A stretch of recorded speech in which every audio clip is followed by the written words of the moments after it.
Hey, what's up everyone? It is me, Danny Lightning, and we have a brand new microphone here from Fifine. This is the Tank 6. That is right. We now have Tank 1, Tank 2, Tank 3, Tank 4, Tank 5, and Tank 6. That is a lot of tanks.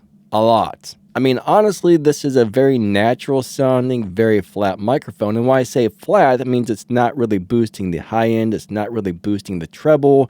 The mids aren't dipped down. It just sounds like the frequency response is flat all the way across, which is what I really look for in a microphone. I don't like microphones that boost the heck out of the highs and try to make you sound like Johnny Cash is speaking into the microphone.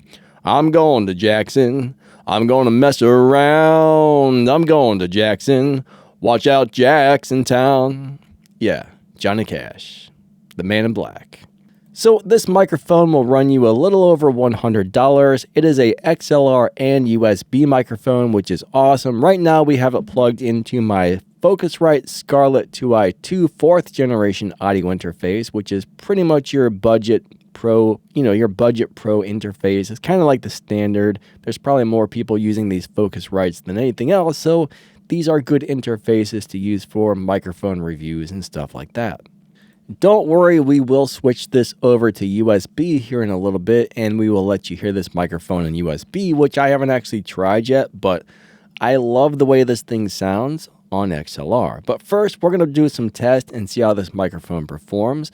The first thing we're going to do is tap on the microphone. And, you're going to hear some noise. It's not horrible. There are worse microphones out there, but still a little bit of handling noise on this one. And what about if we say, Peter Piper picked a pack of peckers? That's not what I meant to say. I meant to say peppers. So there are a little bit of plosives, right? Plosives. The plosives aren't perfect, but, you can always add a windscreen or get yourself a pop filter if you're worried about that. But Peter Piper, Peter Piper, Peter Piper. So yeah, it does pop the microphone a little bit, but if you're really good at saying your P's, if you learn to say your P's properly, it's not going to be as much of a problem. When you can hold your hand in front of your face and say Peter Piper and you barely feel any air or no air hitting your hand, you will stop popping your P's. Plus, if you move the microphone off to the side, maybe put it at like a 45-degree angle, then the air goes past the microphone and not directly into it, and then you don't pop the P's as much. So Peter Piper, we're still getting it a little bit, so this microphone is a little prone to plosives. But if we say, Sally sells spidey senses down by the seashore, how do the S sounds sound? Do they sound harsh? Sally sells seashells, Sally sells seashells, Sally sells seashells. Now, I'm not 100% sure, but I think I can hear the fans on my computer running through this microphone. I don't know if you guys can hear that or not. So it sounds like this might have a very sensitive capsule for a dynamic cardioid microphone. Okay, so I am editing this in and I am on a different microphone right now, but honestly, I can hear the computer fans and a little bit of room noise on XLR, but I don't notice that when we switch to USB, which is quite interesting. So that's something to think about.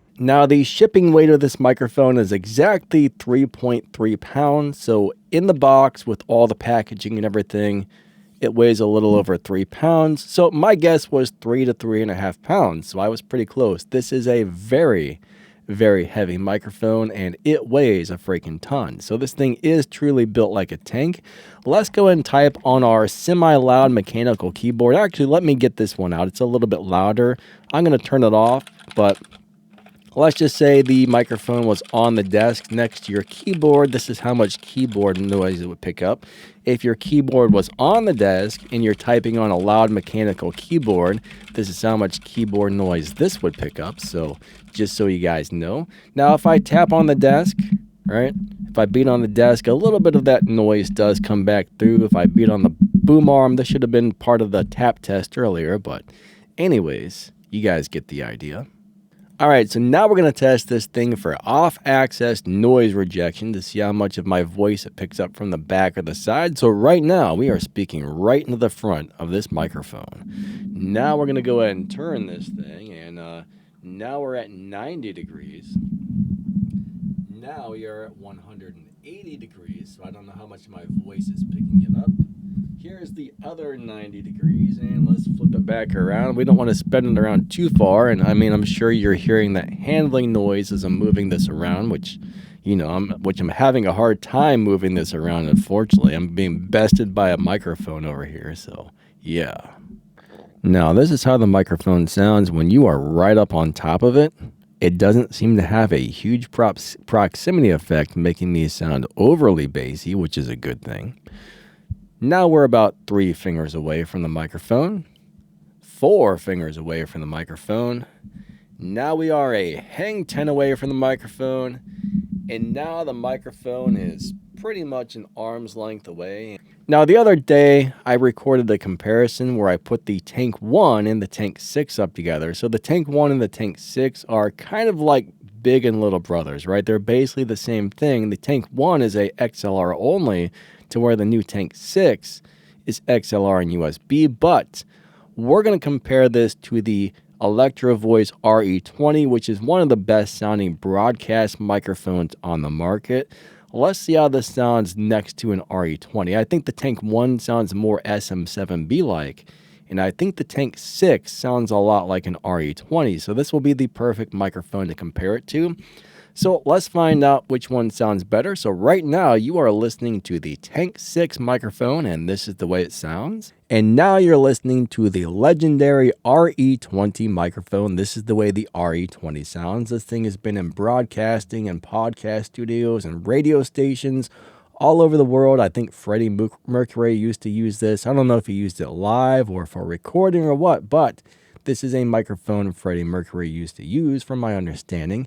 And this is the way it sounds, so let's go back. I repeat, let's go back to the Fifine Tank 6. All right, and now we are back on the Fifine Tank 6, and this is the way it sounds, guys and girls. Okay, I have a wobbly desk, and the microphones are beating together, so if you just heard that noise, yeah, I need to fix my wobbly desk somehow. I hate having a wobbly desk. It sucks. Okay, so I guess we're going to pull out the USB cable. We're going to hook this thing up and let you hear it how it sounds on USB. All right, let's do it. So this does allow you to record in XLR and USB at the exact same time. So now you're hearing both, which probably sounds terrible. All right, so this is what the microphone sounds like when you have it on the USB connection only right here. So this is USB only. And this is the way it sounds. So what do you guys think? Do you love it? Do you hate it? Do you think it's amazing? Would you buy one? I mean, honestly, it's not that expensive. Fifine did send me this microphone for free, guys and girls, just so you know. But, they just send me microphones and they say review it. They don't say tell people this. They don't say tell people that. They don't say here's a script. They just say here's our microphone. Tell us what you think. Make a review video. And send us a link to the video when you're done, right? That's pretty much how those things go with Fifine. I think they're awesome people.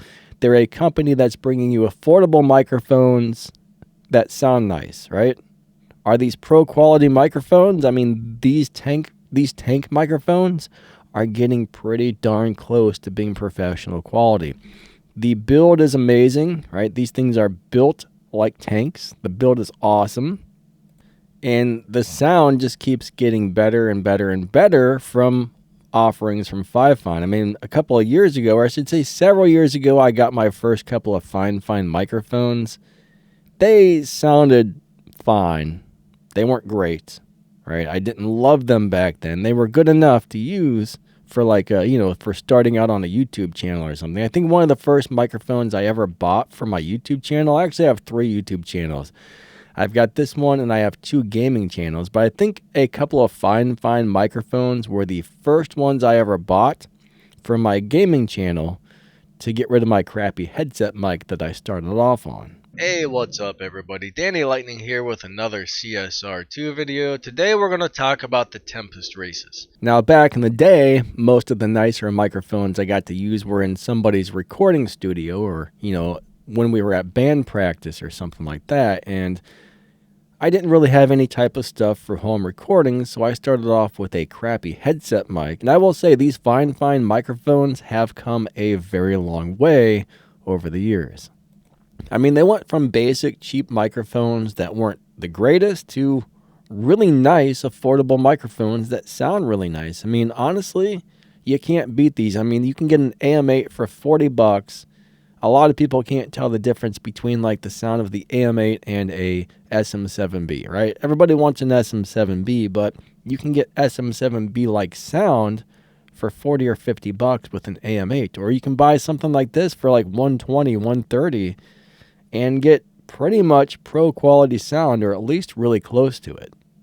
I mean, when it comes to reliability, I've used the AM8 a lot, right? I always have an AM8 hooked up to my computer for talking to folks on Discord and some other things. There's a lot of stuff I've done with the AM8 when I don't feel like plugging in my audio interface and running that and everything else just to like chat with somebody. So I've got a lot of use out of that AM8. And I've been running that thing for years. I don't know how long I've had an AM8, honestly. Several years, a few years, and it worked great. Before that, I was running another Fifine microphone. I didn't really like it that much because it was really prone to plosives. And I wasn't a fan of it, but I did use it for little stuff for several years. And then I switched to the AM8 when I got that for my like recreational microphones, I would say. And so far, I've never had a Fifine microphone go bad on me. So I think they're very reliable. I think they're high quality for budget. For the budget brands, they are high quality for a budget brand, I should say. And they sound nice. So, yeah, I think people should buy Fifine microphones. You know, it's nice to go out and buy something like this, right? Or something like this. If you want really high quality, sometimes it's nice to have nice stuff. But if you're just looking for something affordable that's going to sound good, these are the way to go, all right? If you don't want to go out and buy an audio interface, you just want something to plug into your computer, you know, there you go, bam. And then if you get an audio interface later, you can do it to it, right? You can do it to it later. So, yeah. XLR and USB, guys and gals. XLR and USB. Can't beat it. That's the thing I was a little bit disappointed in when the Tank 1 came out, is it was a XLR only microphone. And one thing I've always loved about the Fifine microphones is their XLR and USB. I mean, sometimes, right? Sometimes you might have an XLR microphone and you have to travel or go somewhere and you're just like, well, crap, you know, I've taken this with me. And the place I'm at now has a computer, but there's no audio interface. So now I can't use my microphone. But when you have XLR and USB, you can just plug it right into the computer with a USB cable. And pretty much all computers are going to have a USB on it. USB input, USB. They'll just have a USB, however you want to say it. But anyways, these are cool microphones. I will put a link in the video's description and the pinned comment to where you can get one of these if you're interested, along with some other Fifine microphones. I got a whole thing on Amazon where you can pick up my favorite Fifine microphones. I got some other links down there where you can pick up all kinds of awesome stuff. So if you click on my Amazon link and then you make any purchase on Amazon, I actually get credit for that. Or if you click on my link and buy something on my recommended lists, you know, I do get a small commission. Doesn't cost you anything extra. So if you're going to purchase something on Amazon, hey, maybe check out my links. I would appreciate that big time. And yeah, I think that's going to wrap this video up. I think this is a very nice sounding microphone. Does have a little bit of handling noise. That's the one issue I have with all Fifine microphones is, you know, put them up on a stand. Don't bump your desk.